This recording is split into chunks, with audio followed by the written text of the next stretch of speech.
రోడ్ల పంట ఎవరన్నా భిక్షాటన చేసుకుంటా గానొస్తే కొందరు తోసిన కాడికి 5 10 ఇచ్చి తోలుతారు. ఇంకొందరైతే లేవు లేవు పర్రీడికెళ్ళి అని ఎలగొడతారు. కానీ గిడ బిచ్చమేస్తే కేసేస్తారట. ఏంది బిచ్చమేస్తే కేసేసుడేంది అంటారా?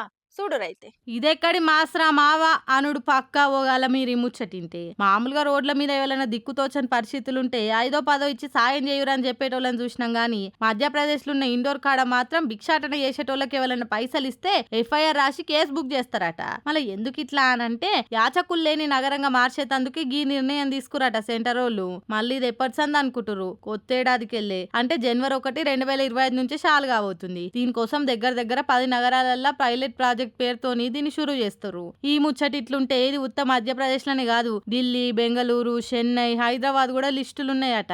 అందరికి తెలియని ఇంకో షాకింగ్ ముచ్చట ఏందంటే ఇట్లా రోడ్ల పొంట అడుక్కునేటోళ్ళు ఏం తక్కువలు కాదు. ఇండోర్ అధికారులకు వాళ్ళ గురించి కొన్ని అవాకయ్యే నిజాలు తెలిసినాయి. అవేందంటే ఇలా దాంట్లో కొందరికి పక్కా ఇండ్లు ఉన్నాయట. ఇంకొందరు అయితే డ్యూటీలు చేసుకుంటా పెండ్లాం పిల్లలతోని సెటిల్ కూడా అయ్యారట. అందుకే ఎట్లొచ్చిన వాళ్ళని అట్లనే వాళ్ళ జాగాలకు దోలియనికనే ఈ ఆలోచన చేస్తుందట కేంద్రము. మొత్తం మీద ఈ ప్రాజెక్ట్ మెయిన్ మోటో ఏందంటే అసలు అడుక్క తినేటోళ్ళు లేని సిటీలు ఉండేటట్టు చేయాలనే ఈ నిర్ణయం తీసుకుంటారట. చూడాలి ఇది ఎంత దాకా సక్సెస్ అవుతుందో.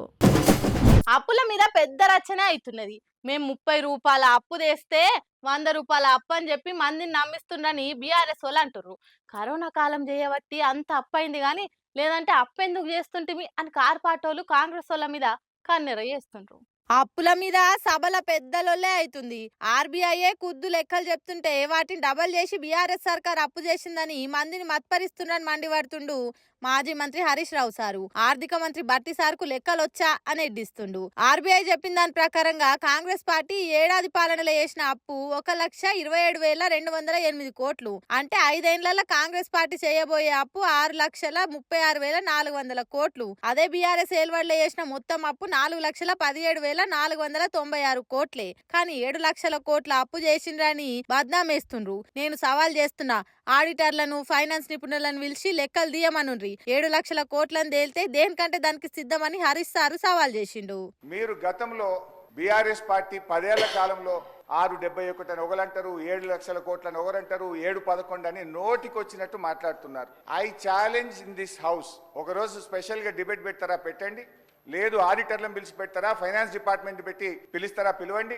ఐ వాంట్ టు ప్రూవ్ 10 ఏళ్ల బీఆర్ఎస్ కాలంలో జరిగిన మొత్తం అప్పు కేవలం 4,17,496 మాత్రమే.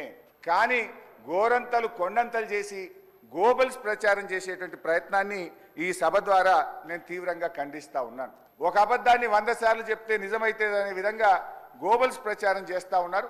అందుకే ఈ శాసనసభ వేదికగా సభ్యులకు, రాష్ట్ర ప్రజలకు కూడా ఈ 7 లక్షల కోట్ల అప్పు అని కాంగ్రెస్ పార్టీ చేస్తున్న ప్రచారం తప్పు అని ఈ సభ ద్వారా రాష్ట్ర ప్రజలకు నేను తెలియజేయదలుచుకున్నా.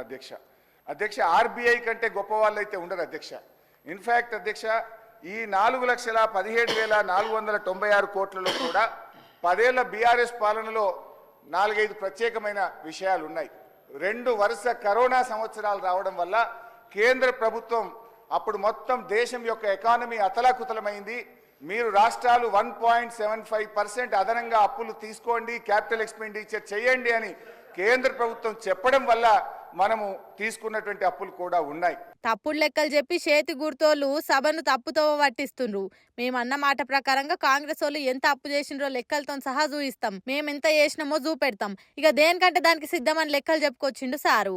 21 ఏండ్లు సభలున్నా ఇట్లా లెక్కల మీద చర్చ అవుతున్నప్పుడు పైసల మంత్రి లేకపోవడు ఇదే తోల్సూరి. ఇట్లెన్నడు చూడలేదు. ఇచ్చిన హామీలను అమలు చేయకుండా మేము అప్పులు చేసినామని మా మీద బద్నామేస్తారా?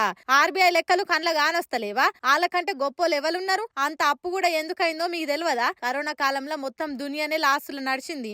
ఉద్యోగులను, పింఛన్లదారులను, సంక్షేమ పథకాల కోసం రాష్ట్రాన్ని నడిపించేందుకు రూపాయి జమ చేసి ఏడ తక్లీఫ్ కాకుండా చేసినాం.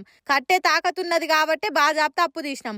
మీ లెక్క అడ్డగోలు హామీలు ఇచ్చి అమలు చేయలేక చేతులెత్తేయలేదు. కేంద్రం వాళ్ళు పర్మిషన్ ఇస్తేనే అప్పులు తీసుకున్నామని అనుకొచ్చిండు హరీష్ సారు. ఇట్లా సర్కారోళ్ళను హరీష్ సార్ నిలదీస్తుండే వరకు స్పీకర్ సార్ కూసోవాలే అన్నట్టు చెప్పిండు. ఇక మళ్ళా మాకెందుకు ఇట్లా చెప్తుండు, అధికార పార్టీలకు కూడా గవ్వే చెప్పాలి కదా సారు అని అనుకొచ్చిండు. అప్పుల మీద అడ్డగోలుగా మాట్లాడితే ఊకోం, బరాబర్ జవాబిచ్చి తీర్తామని గట్టిగానే నొక్కి చెప్పిండు. మరి హరీష్ సార్ సవాల్ తోటి 7 లక్షల కోట్ల అప్పు చేసిండన్న మాటలు బంద్ అయితాయా, లేదు ఇంకో 3 లక్షల కోట్లు కలిపి 10 లక్షల కోట్ల అప్పైందని అంటారో చూడాలి.